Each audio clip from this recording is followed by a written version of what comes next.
Hello everybody, I am Jedi Jack Penguin and welcome back to another LEGO Star Wars review. So today we're looking at one of the earlier UCS sets for the theme, that being set number 7194, Yoda. This set includes 1,075 pieces, originally retailing for $99.99 when it released on January 1st of 2002. Now this was the same year that we also got our very first Yoda minifigure, which was in a set for Attack of the Clones.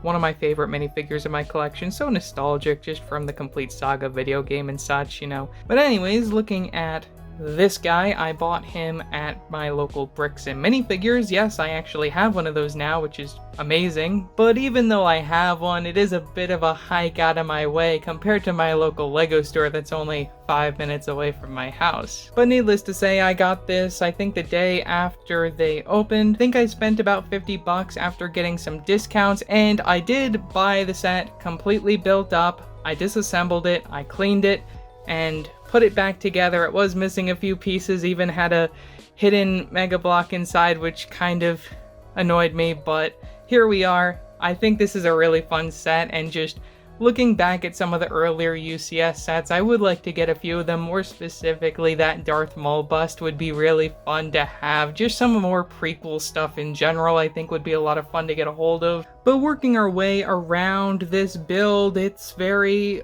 blocky, and the build is extremely annoying. The way that they made the instructions for this is just terrible in my opinion. I mean, I guess it's an interesting and different way to build a LEGO set from back in the day, but it was really hard at times to follow those instructions to get everything the way that it was supposed to be. And again, it's just very, very blocky compared to, say, the modern day buildable Yoda that we got, which has a lot more slopes and still looks creepy, just like this one. This one is no different in terms of just being such a frightening character. But even so, as far as how this character turned out, I am really happy.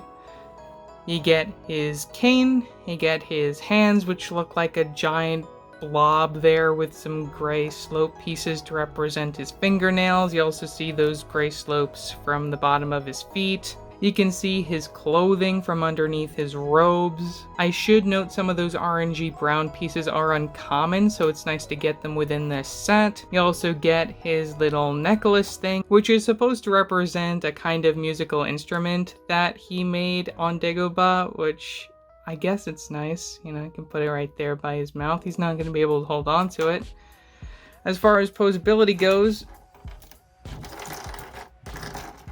you get that turning neck motion. Can't make it go entirely 360. It's gonna stop at a point just because we have this necklace blocking it from going the full 360 direction. You also get some movement in the eyes with some ball joints. Oh my god, that's terrible. I think that's probably one of the more annoying parts, especially getting those ball pieces in and out of the sockets. The old light gray for that is very fragile and even broke when I was taking this set apart, so I did have to order a new piece, the new ball piece for his eye. Probably one of the more funny things is that the ears are connected using a Technic connection. And also, to be completely honest, the head was probably my favorite part of this build, just because it was so interesting to see how they were able to capture Yoda's look there. All the different wrinkles and such. It looks ugly, but for the time, it's interesting and unique and very different to many other LEGO sets that LEGO had released at the time, and is probably the start of them trying to capture an older audience than what they were typically going for.